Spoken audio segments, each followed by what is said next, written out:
Hi. Whew. Let's do this quickly because I'm worried it's going to disconnect. It worked. Good, good, good. Alhamdulillah. Alhamdulillah. Thank you, Hamda, for joining. Alhamdulillah, alhamdulillah. Someone's asking, Thank what do we have in you. store for today? Hamda, I would like to introduce you first to everybody, to our followers. I am extremely lucky today to have the former GM of the Public Authority for Social Security here in Oman, Sabah al-Noor. She is one of those, what I call unsung heroes of the Omani women executives from the both government and an inspiration to those of us in the private sector. Hamda has over 30 years of experience. She ended up being an advisor for PASI. She's a financial coach and training. She currently has her own consulting firm, which we'll talk about it towards the end. But I'm just worried about will this stay or will this not? So we'll just get on with the subject. The subject matter for today is about learning lessons, financial lessons during COVID. But before we do that, I will give Hamda 2 minutes because I'm very curious how you started your career, because a lot of people who are on this today also are very curious how you ended up being one of the few women to reach to the top without any, well, what we think without any glass ceilings. So starting from the USAID, I think I would appreciate you give us a little bit of your background. Yes, good afternoon, everyone. And thank you, Aisha, for inviting me to be part of this talk today. Actually, I've started, as you said, in the United States Agency for International Development. And I think that was one of the reasons why I was able to make it very fast in the career ladder, because my promotions with USAID were very, very fast. I left there as assistant finance manager. And that's why when I started with PASI in the 1990s, I immediately was appointed as a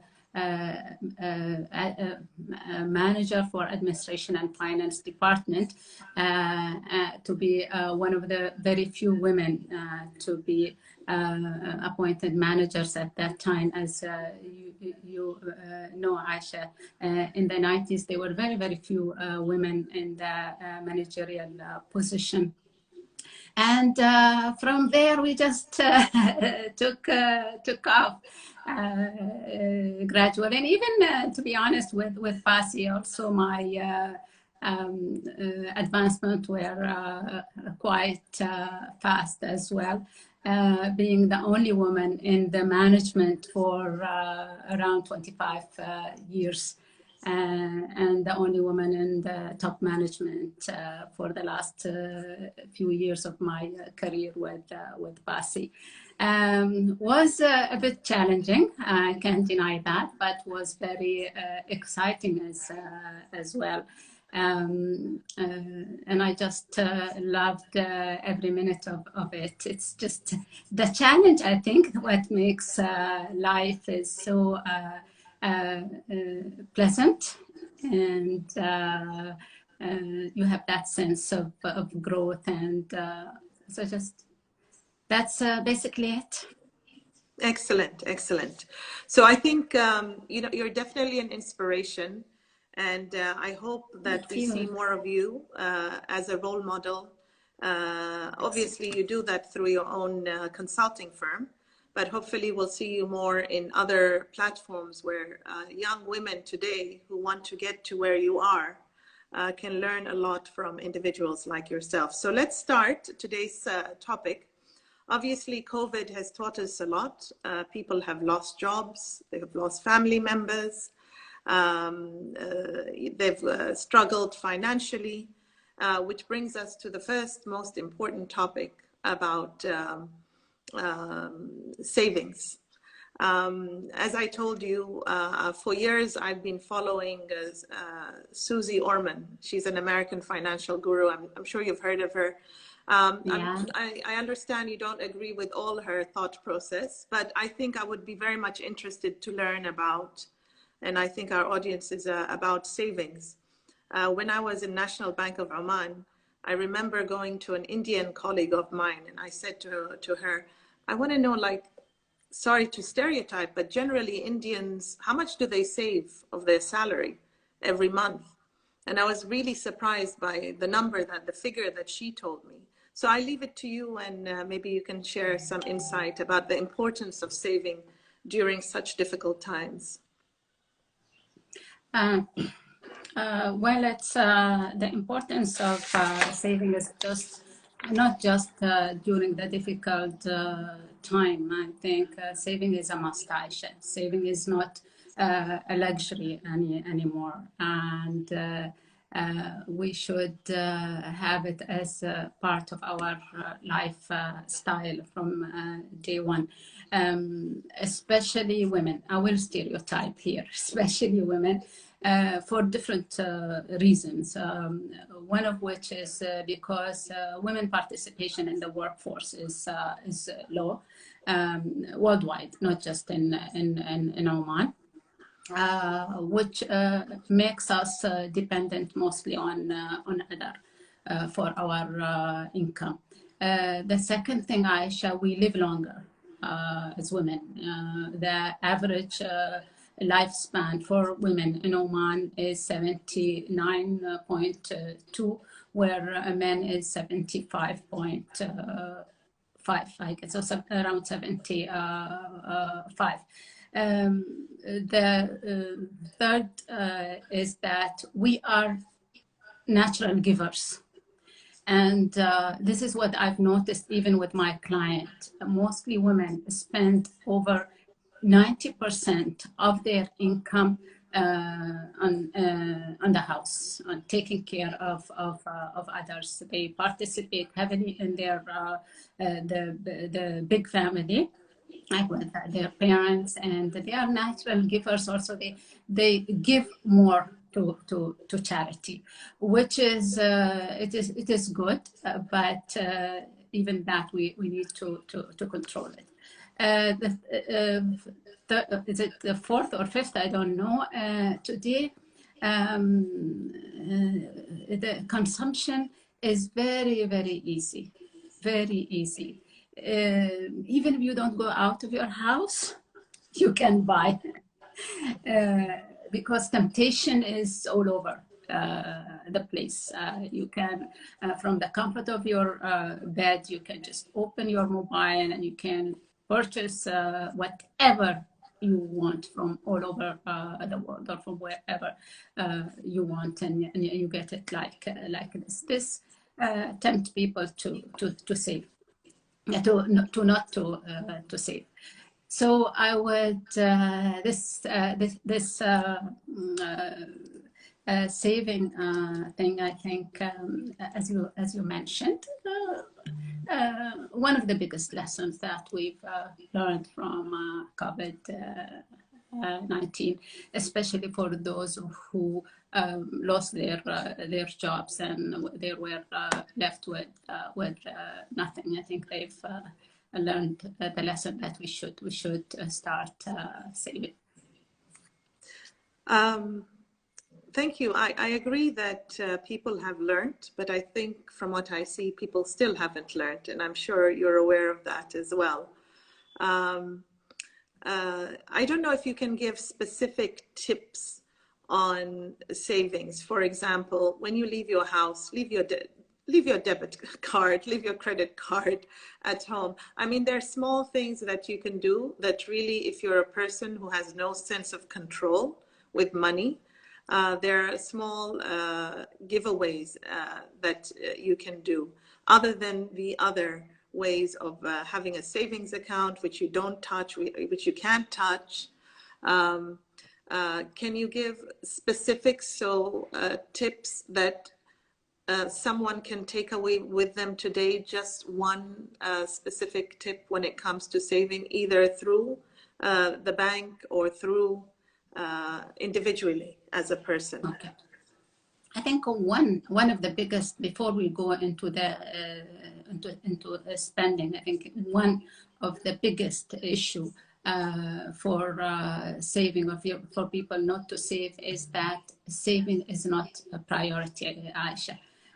Saving is not a priority for us. What we do here mostly in Oman and all over the world, what we do is, when we get our income, whatever that income is, we tend to spend, and the residual income is what we save. It should be the other way around. We should save first, decide initially what we want to save from our income, and the residual what we spend. And this is the concept of paying yourself first that I talk about all the time. Once you take that saving, whatever you want to save, I'm not going to tell you save 50% of your salary or 40% of your saving, whatever you are comfortable saving. Even if you start with 5% and then just increase it gradually to 10%, 20%, 30%. There's no right or wrong in this. It depends on the age, it depends on your income, it depends on lots of things. So once you take that part of your salary and save it, do whatever you want with your other income, guilt free.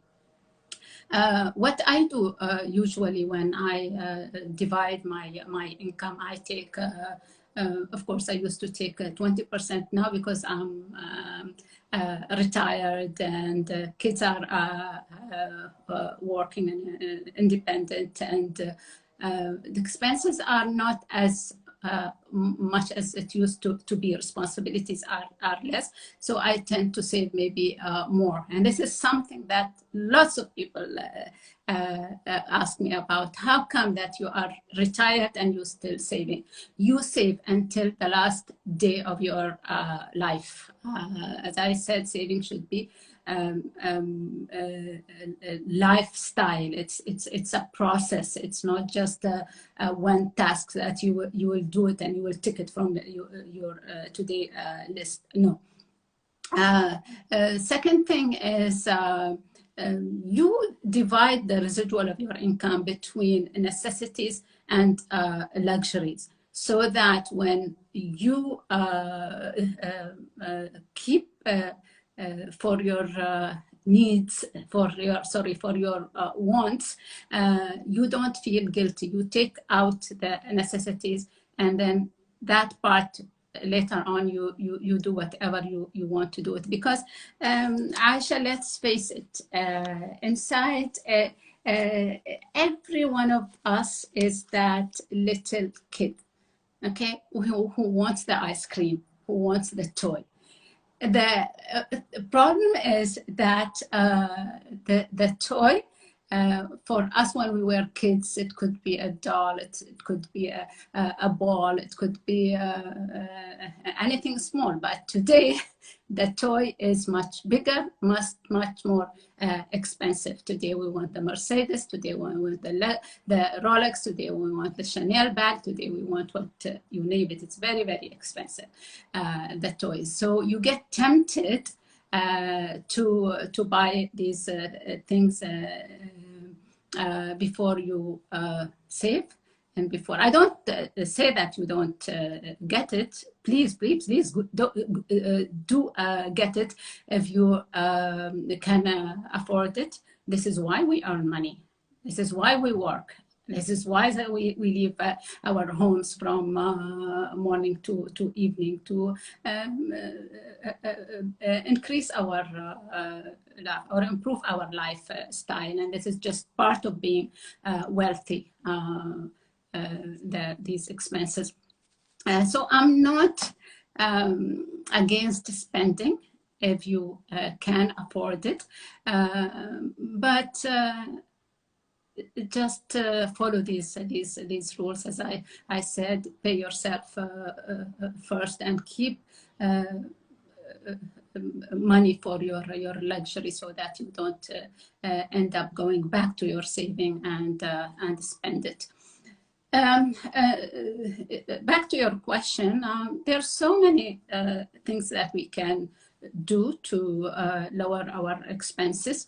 I've noticed that most of our expenses in Oman goes to the supermarket. We eat a lot. We waste a lot of food. So we can plan our shopping and plan our meal. And in the supermarket, please remember that supermarkets are not playground. So when you go, don't take all the kids with you, because rest assured that you will end up spending more than you planned, or you take kids with you, because and let's be fair, if you as an adult cannot sometimes stop yourself from buying what you want, how could you expect a kid to do this? So keep the kids out of your shopping trip. Make a shopping list and stick to it. There's no point of making a shopping list and then at the end you leave the supermarket buying double of what you've intended to buy. And remember that supermarkets, especially, so all the shopping or the markets do is they target your pocket, and they spend a huge amount of their budget into their marketing strategy. And so they will do whatever it takes to make you spend before you leave. Starting from the colors they use, the packaging, the layout of the supermarket. And maybe you've noticed, Aisha, when you go to a supermarket, you are familiar with, all of a sudden, after 1 week or a few weeks, you will come back and you can't recognize that supermarket, because everything is not in place, everything changed. This is a strategy to make you look around for what you want. And while you're looking around, of course, you're going to fill up your trolley with things that you don't want. Another thing, and I think you've heard this over and over and over, is don't go hungry, because you will be getting tempted to buy things you don't want. And if you are going just for milk and bread, please do not take the trolley. Do not even take the basket, because rest assured, if you do, you will not come out with that basket empty. Go straight to where you're targeting to go. It's the milk section or the bread section. Take what you want and just run. This is one. Second thing, when the supermarket, they don't actually have products. They have very few products. The rest of the products, they lease their racks to other suppliers. So those who can afford to pay more, they will rent the shelves that are in line with ايش اسمه على مستوى البصر. Those cheaper products, you will find them down or up. So you learn to look down and look up. You might find things hidden from you that you didn't know, that could be much better than the brands that you are used to. Going back to the brands, not always the expensive brand is a good one, especially when it comes to food. When it comes to food, look at the ingredients or the content of the package rather than the fancy name and the packaging, because most of the time your Lulu or your Nesto is going to the same factory that other good brands are buying from. It's just that each store will give its own brand, but the quality of the food or the products is the same. I can't hear you, Aisha. So Hamda, in terms of, so that's going into details of what it's like shopping and savings. But I think in a nutshell, what you're trying to say is saving is a lifestyle. And it's something that we need to embed it in our children.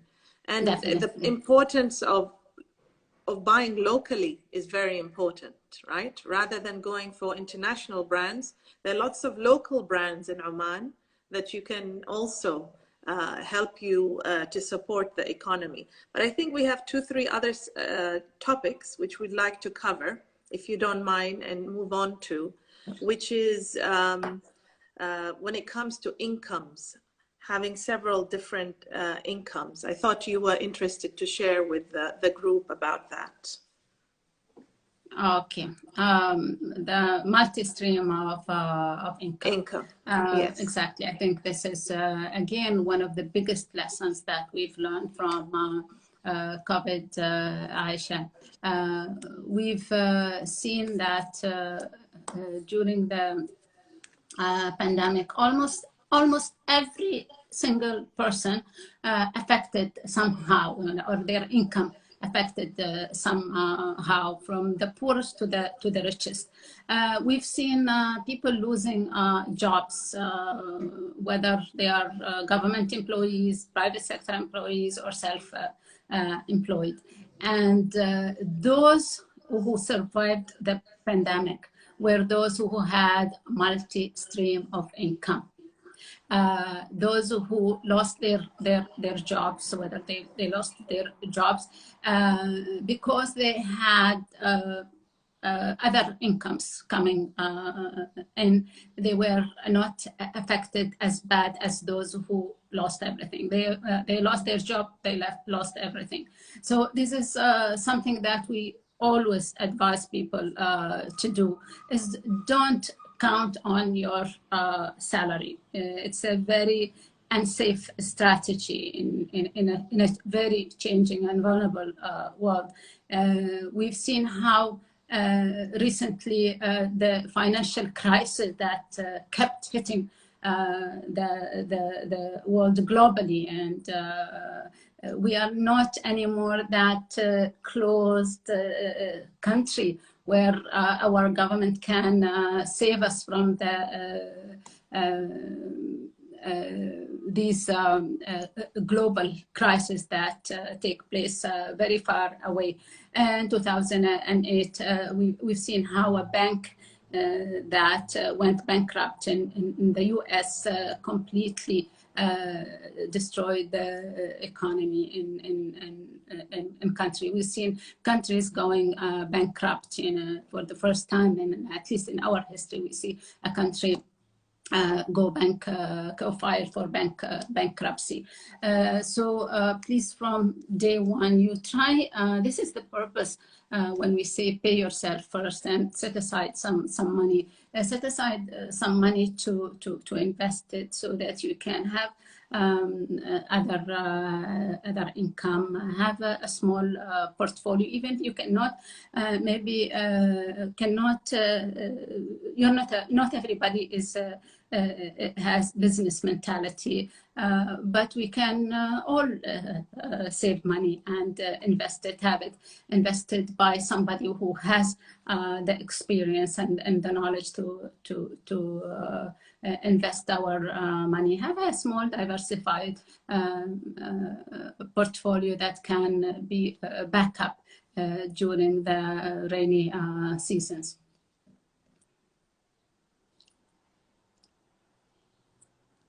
No, I can't hear you. I think you are Sorry, on mute. I keep putting it on mute because I'm worried one of my kids will run in the back of it. So no, in terms of incomes, multi-stream incomes, can we give some examples to share? One of the few, what would you advise are a few of the easiest ways, I mean, that can help our audience? I think for Omanis, real estate.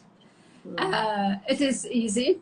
It is very affordable, and most people are experts in when it comes to investing in properties in Oman.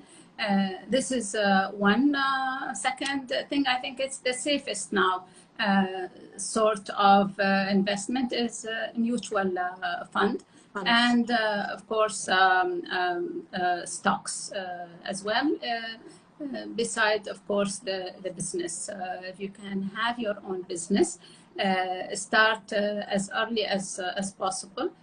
So that you can experiment with different businesses until you find the right business for you, the right match for you. Because what happens, sometimes we see an idea, business idea, we get impressed by it, or because we love to do something, we have a hobby that we love to have.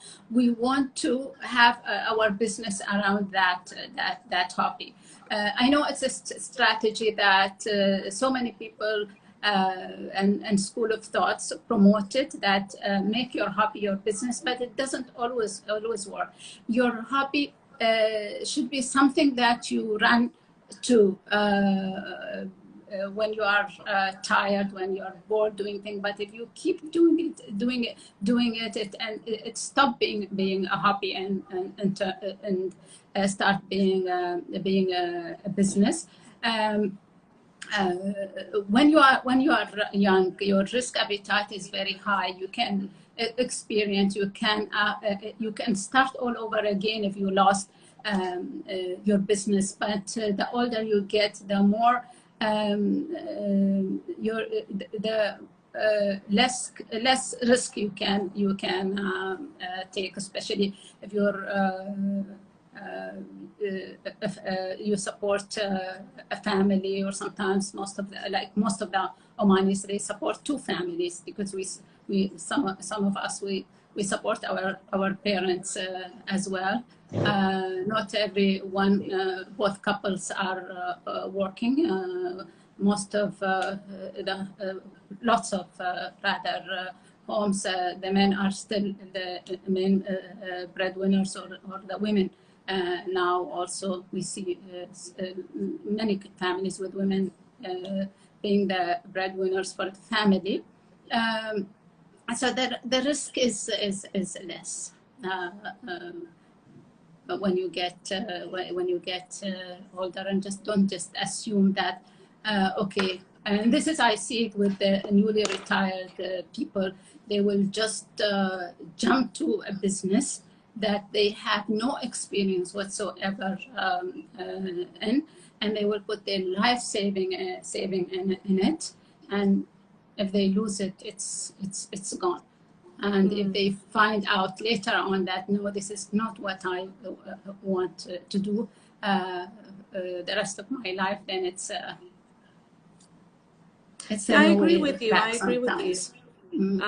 The fact that if you choose to start a business, like myself, I mean, I have a small business, which is a clothing, it's called Junoon Kanga. I don't know if you've heard of it, but it's something that I started while working, and it was a hobby. Really, it's just a hobby. I was very attached with the fact that my forefathers lived in Zanzibar for 100 years, especially my father's side, the Kharusi side. The Mahruqi side, only one generation. But the fact that they lived there for so long, and I wanted to keep that sort of generation and tradition in my family for my kids, because my kids are khalas, they don't know anything about what happened in terms of the history of Oman and Zanzibar. So I knew I wanted to do something with that. So I came up with this concept of using the leso and kango and turning them into dresses, and now I'm going into home accessories. But this is purely a hobby. It's an interest, right? It's a passion. Is it something that I want to do? I don't know, but it is definitely a passion and I'm enjoying it. So I think when you enjoy what you do, the money naturally comes in. It's because Definitely. of, yeah, Definitely. it's in that. The other thing that you mentioned and touched upon, which I think is very important, there are more women today who are breadwinners of their family. And I think a lot of companies are not very aware of that. So there has to be that ecosystem to help raise women, to get them from middle management to senior management, because they are breadwinners. We still have this mindset that it is the men who are the breadwinners, but I can clearly see it from my experience in the private sector that I've seen a lot of women. They're the breadwinners, not just, even if they're married, they probably, their income is much higher than their husband's income, Yes. right? So yes, you have to be very careful with your savings. As you said, saving is a lifestyle, and what you say, pay yourself first, is very important. Which moves us to the next very important topic, is about keeping your debt low. We are very enticed by banks. I know I used to work for a bank, and sometimes people are not aware, or they stretch themselves when it comes to taking out loans. And perhaps sometimes it's not even necessary, because nowadays some of the banks, their products are, they're giving out loans for doing Botox or creams. And I was really shocked at how far we're going as institutions to attract people to get into debt. So maybe share a little bit about that as well, about keeping your debt low. What are your thoughts in that? Okay. First of all, I don't, loans are not bad. Let us agree to it. I feel that loans are blessing. Because without them, it would be very difficult to have the things that we have today. But we need to be wise when we take loans. We cannot blame also the institution, because banks, that's what they are here for. They are there to take our money. They don't have money of their own. Right? Mm-hmm. They don't have money of their own. They take money from us, and then they lend it to us from the other side. And this is their projects. This is the projects that they are selling. They're either selling you deposit, or they're selling you loans. So of course they will promote them, but you should be wise enough to know when to utilize this leverage, and when to stay away from it. And as you rightly mentioned, Aisha, I've seen so many people taking money for very, I'm sorry to say it, for very stupid reasons, and for very unnecessary reason. For if they want to travel, then they will go to the bank. They want to buy a Rolex, they will go to the bank. They want to buy a car they cannot afford, they will go to the bank. And I will always say, if you cannot afford it, you don't deserve it. It is just that simple. And this is what I tell myself. Sometimes I get tempted also to buy something that I don't have the money for it. And I always tell myself, Hamda, you cannot afford it now, so you don't deserve it. You want it, save for it. And this is why I have a saving plan almost for everything, Aisha. I have saving plan for my car. The minute when I retired last year, I got myself a new car because I don't know how if I'll be able to afford to change cars as I used to be. And immediately I've started a saving plan for a new car. I've started a scheme for my travels. I have a small portfolio, a trading portfolio that when I want to travel, I take from that portfolio. I don't go to my saving and take. If I want to renovate my home, I have saving for that. I don't just go and touch upon my saving or go borrow from the bank. So if it is very easy to go to the bank and get the loan. And what happened is, it's very sadly that I get people who come to me for advice, and they would say that أستاذة صار لنا 10-20 سنة ماخذين هذا القرض, and it's not it's still where it is. It's ما قاعد ينقص. And then I go to check the loan. They've taken, you'll find that they've taken the minimum installment, try to extend the loan for as many years as they could, not realizing that the longer you keep your loan, the more interest that you will pay.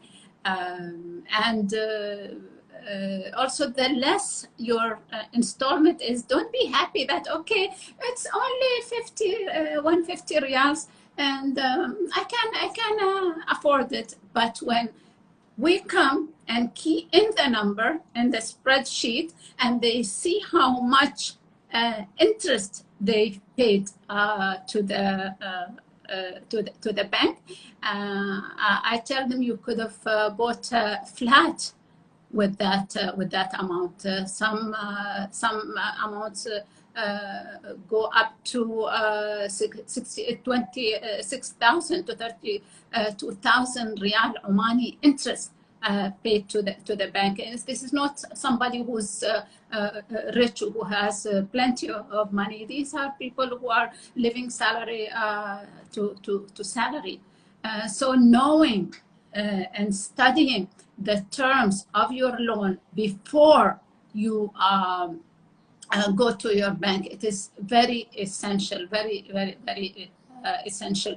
And those of you who have loans with the bank now, please go back and check the term of your loan. Check the interest rate that you're paying, check the years, and check the installment that you are paying. If you can afford to pay a little bit more, please do. If you have some money set aside, go and pay off your loan before your retirement. Because what I've seen with some of my friends and some of my colleagues who were sent into early retirement last year or lately, they were still in debts, and they were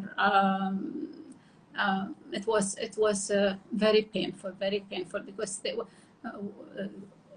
it's just with the retirement income that they ended up they were not able to pay those loans. It gets hard when you are on retirement or on one income to pay a huge amount for the loan. So please, before retirement, you try to get rid of your loans. I think what tends to happen is we are not a financially literate society as a whole. And I do take, as a former employee of financial institutions in Oman, I think it's very, it's important that these institutions, rather than they spend money on the marketing, they should spend more on responsible banking, educating people about debt management and responsible banking, and having more forums on financial literacy. I mean, I was so surprised. I met an individual who was in Majlis al-Dawla, without mentioning names, obviously. But she said, he or she said to me, you know, I wasn't taught how to save at home, you know. I'm now in my 50s and I still don't even know how to save. You know, it's not, as you say, a lifestyle. It needs to be embedded from your childhood. When we have children, it is our responsibility to teach them. As you said, I think it's important to take them to the hypermarket, by the way, because you need to teach them that, look, this cost 1 Riyal 500, but if I went to Spinneys versus Lulu, it will cost me less if I went to Lulu. So education starts from a very young age when it comes to literacy. I'll share another story. There was an individual who lost a job and who came to me, and while I was working in one of the financial institutions. And this person said to me, you know, I'm looking for a job. I've lost my job. I left my job because I had a very difficult boss. And normally that's what people do. They leave because they don't get along with their boss. And this person said to me, so I said to her, I wanted to help this person. So she's a divorcee, has 2 kids. Her mother lives with her, and she lives in a rented apartment. So, and she's one of those people who lives salary to salary. So I was trying to help her out, either to find a job, not straight away, or to talk to her about her financials. And one of the things I asked her is, so we went through all of her debts, and one of them was the car. So she had like a sports car. And I said to her, is this really necessary? Can we sell this car maybe? And for now, and she said to me, بس عايشة تعرفي عمان والمظاهر لازم يكون عندي سيارة مثل كذا. And I was really shocked with her response. You're a person who have lost your job, and you can't pay your rent, and you're the dependent of 3 people in your household. Why do you think about madahir? But again, this is because from the 80s to 90s, if you remember that, Hamda, Oman has changed from sort of, we didn't have much, to becoming a consumer society. And in those years, that's when banks started giving out auto finance, mortgages, personal finance, etc. I agree with you. There's a purpose for a bank. But I think it's also, we should be very responsible, as you say, with our decisions. When we do take a loan, let's try to be smart. Let's not just throw it all to the financial institution. You should think about it. Can you afford this or not? Is it really necessary? Really? I mean, you know, so these are the kind of topics I think we should have more discussions on. And I have an idea which I would like to share outside this live with you, being that you have your own consultancy firm, which leads us to our last topic of the day, which is about, I believe, you didn't like the word fun, but emergency twist, I think that's what you called it. Remember I said that it's important to have, well, I followed throughout my life Susie Orman's formula, which is it's important to have 8 months of your expenses, basically, as your emergency fund separate from the savings. But you have a different theory to this. Yeah,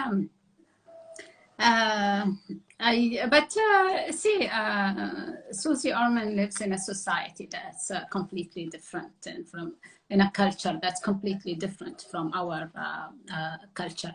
I'm not against having mutual fund, emergency fund. I actually supported. But it's just the terminology that I don't like. Yani, emergency. When somebody in Arabic comes to me and tell me أستاذة أنا أريد أعمل saving. ليش تريد saving؟ علشان للطوارئ. Why do you want to save for طوارئ؟ تعرفي أستاذة عشان لو لا سمح الله صار وكذا كذا كذا. And my reaction is always this: الله بيسمح. Okay? لأن الله قال لك إن الله عند ظن عبده به. So whatever you program your money for, you are attracting that things. So it depends on the emergency. What emergency you think about or you intend to save your money for.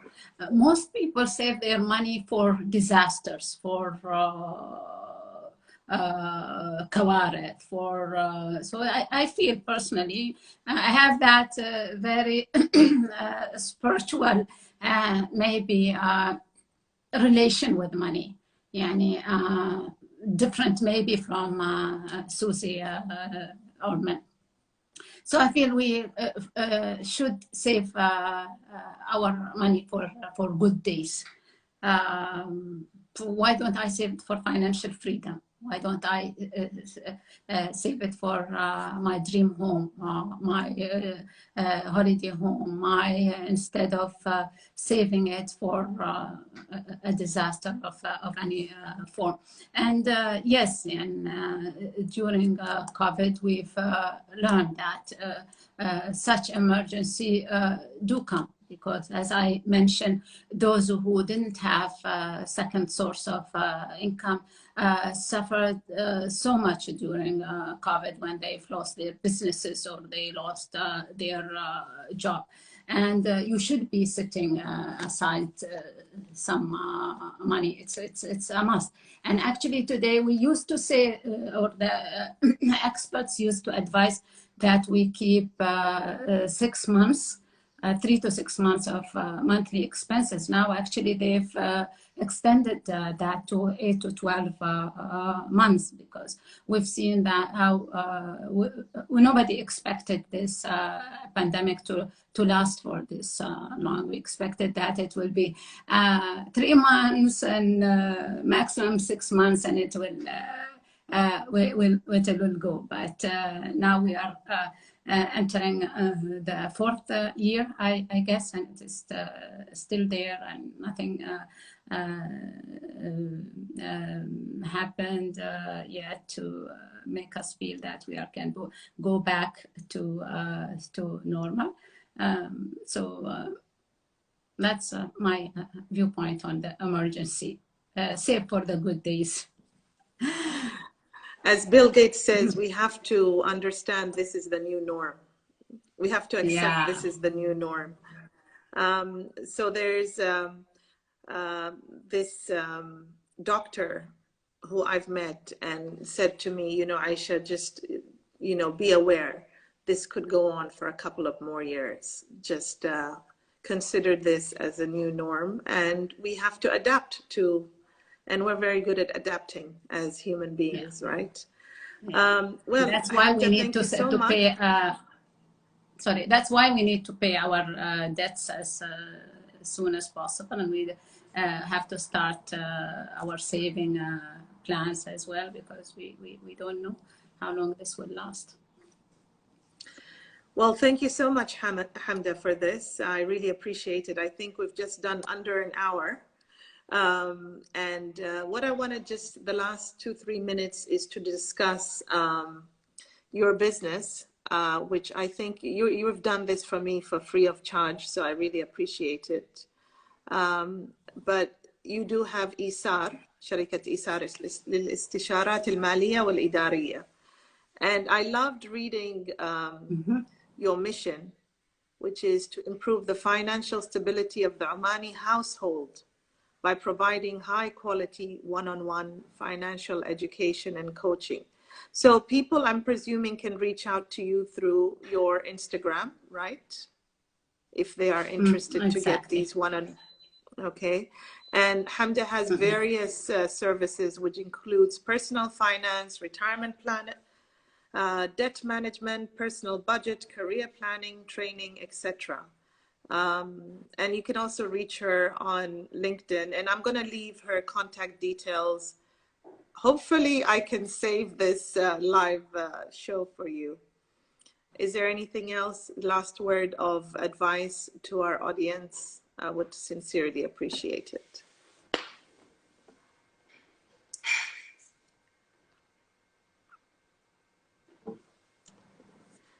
Okay, I think, you're back.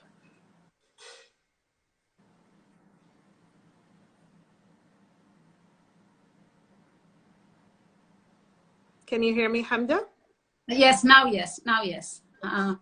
Okay, so You were saying thank you so something. much for your time. And if there's any last word of advice, would appreciate it. I will save this live for our audience. And thank you. I mean, this has been a very thorough. I wanted it to be more brief, but lucky for them, they got more information from you. So thank you so much. I really appreciate it.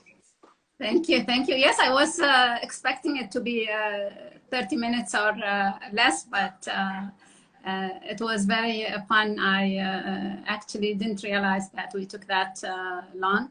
My last advice is money is blessing. Money is blessing. Money is so just enjoy it. Enjoy your money as much as you could. But be reasonable when you spend your money, and don't forget that the cost sometimes that we pay in order to earn this money. So please do pay yourself first to, instead of making other people's rich. Grow your wealth, because you deserve it, and Oman deserve it.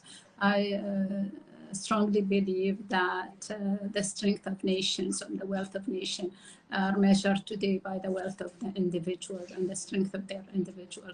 And the wealthier you are, the wealthier the Oman will be, and the better future for our kids we can provide with the money that we can save. So thank you, Aisha. Thank you very much.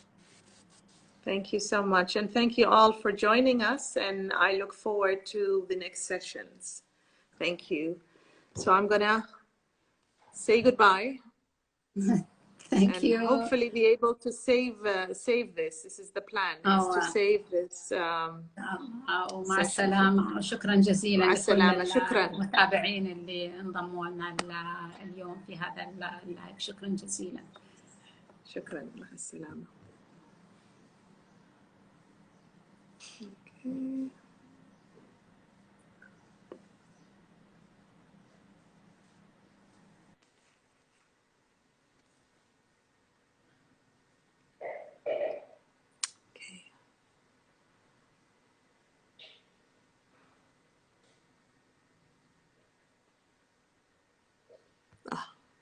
Really